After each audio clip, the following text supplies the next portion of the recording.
Selamat pagi Ibu dan teman-teman. Kami dari kelompok 3 akan mempresentasikan materi kami tentang konsep penilaian keuangan. Sebelum membahas materi tersebut, sebelumnya saya akan memperkenalkan anggota dari kelompok kami. Yang pertama Hendra Manafe, yang kedua Mercy Pelondou, dan yang ketiga Roswita Wahyu. Pokok pembahasan di sini ada 4. Yang pertama, nilai kemudian, yang kedua nilai sekarang, yang ketiga anuitas, dan yang keempat kasus. Yang pertama, pengertian nilai waktu uang atau time value of money. Nilai waktu uang atau time value of money merupakan salah satu kerangka dasar pemikiran terhadap suatu keputusan dan kebijakan dalam keuangan. Dapat dikatakan bahwa nilai uang saat ini lebih berharga dibandingkan uang yang akan diterima di masa mendatang. Hal tersebut disebabkan karena menerima sejumlah uang sekarang tentu saja dapat digunakan untuk melakukan pembayaran pada saat ini. Selanjutnya, teknik perhitungan konsep nilai waktu uang. Pertama, nilai kemudian. Future value atau nilai yang akan datang merupakan penjumlahan uang dari periode pertama dengan jumlah bunga yang akan diperoleh selama periode. Secara umum, untuk menghitung konsep future value menggunakan rumus sebagai berikut. EV sama dengan PV dikali 1 tambah I pangkat N, dengan keterangan EV sama dengan future value atau nilai yang akan datang, PV present value atau nilai sekarang, I interest rate atau bunga per tahun, dan N jumlah tahun. Yang kedua, nilai sekarang. Present value atau nilai sekarang merupakan jumlah yang jika dimiliki pada masa sekarang dan diinvestasikan pada tingkat bunga tertentu, maka akan sama dengan penerimaan pada masa yang akan datang pada tanggal jatuh tempo. Secara umum, untuk menghitung konsep present value menggunakan rumus sebagai berikut. PV sama dengan EV dibagi 1 tambah I dipangkatkan dengan N.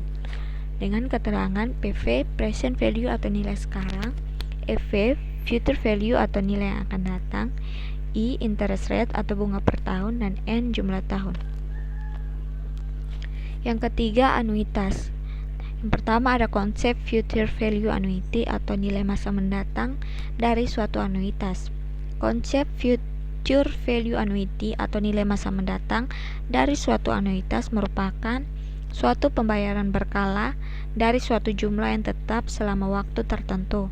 Secara umum, untuk menghitung konsep future value annuity menggunakan rumus sebagai berikut. EVAN sama dengan A dikali 1 tambah I pangkat N kurang 1 dibagi I, dengan keterangan EVAN sama dengan future value annuity atau jumlah uang pada akhir tahun N, A annuity atau pembayaran, I tingkat bunga, dan N tahun periode. Selanjutnya, konsep present value annuity atau nilai sekarang dari suatu anuitas. Konsep present value annuity atau nilai sekarang dari suatu entitas merupakan bunga yang diterima dari obligasi dana pensiun dan premi asuransi, semuanya dihitung dengan anuitas. Secara umum, untuk menghitung konsep present value annuity menggunakan rumus sebagai berikut.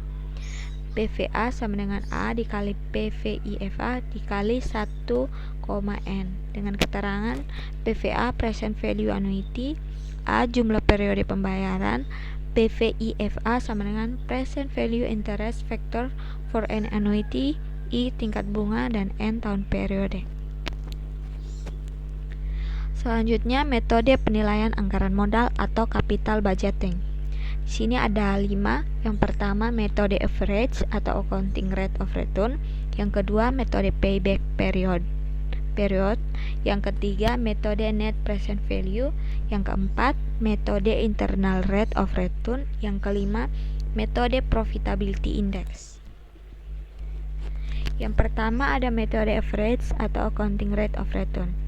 Metode average atau accounting rate of return atau dapat disebut return on investment merupakan metode penilaian yang layak digunakan dalam pemilihan investasi.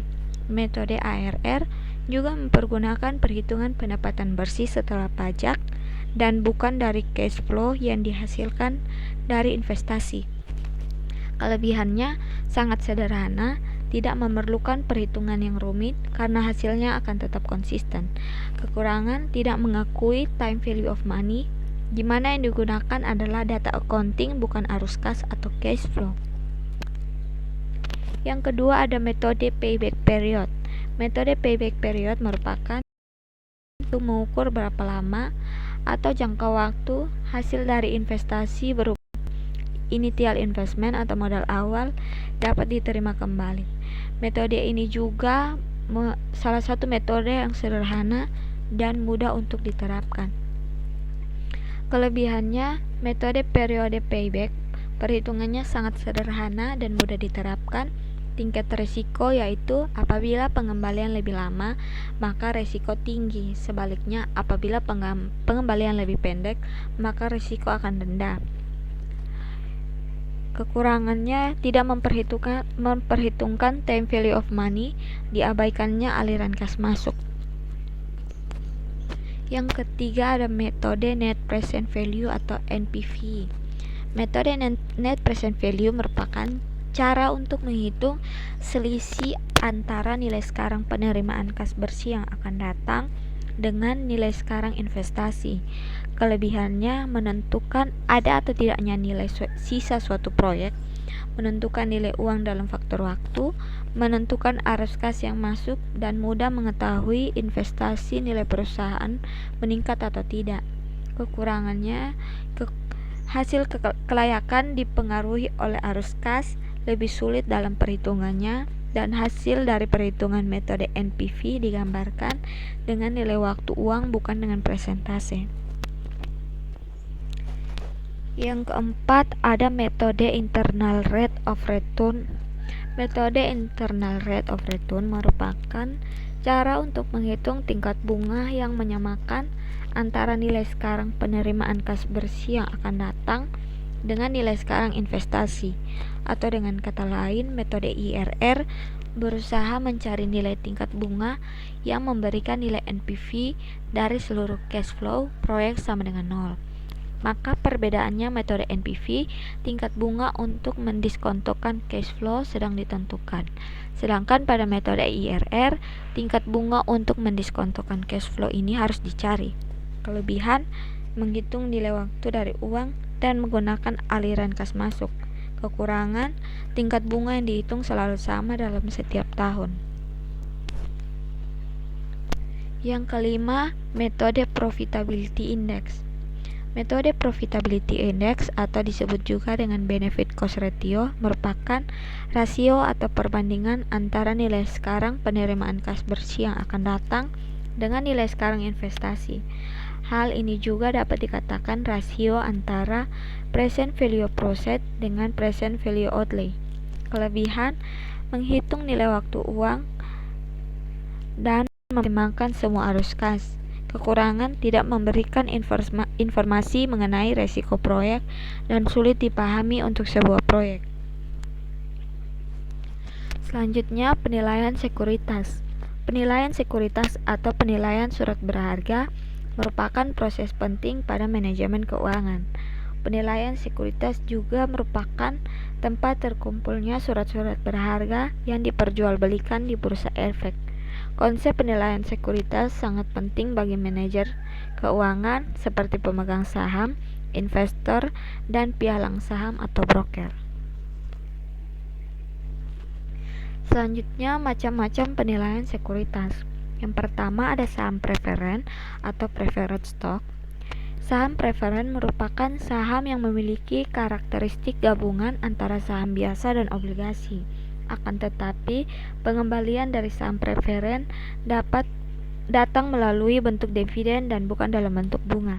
Yang kedua, saham biasa atau common stock.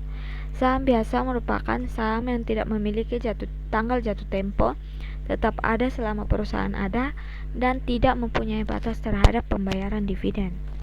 Yang ketiga, obligasi.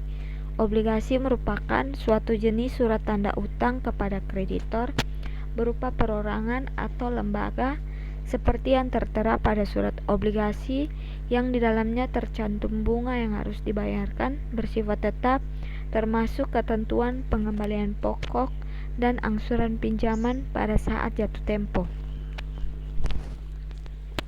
Selanjutnya, resiko dan tingkat pengembalian. Kata risk atau risiko dalam bidang keuangan, dan pengukuran merupakan salah satu topik yang selalu melekat pada return atau pengembalian. Return memiliki arti yaitu hasil yang diperoleh dari investasi, sedangkan arti investasi sendiri yaitu suatu kegiatan menempatkan dana pada satu atau lebih aktiva selama periode tertentu dengan harapan dapat memperoleh penghasilan nilai investasi. Maka return merupakan salah satu faktor yang memotivasi investor dalam berinvestasi dan juga merupakan imbalan atas keberanian investor menanggung risiko investasi yang dilakukan.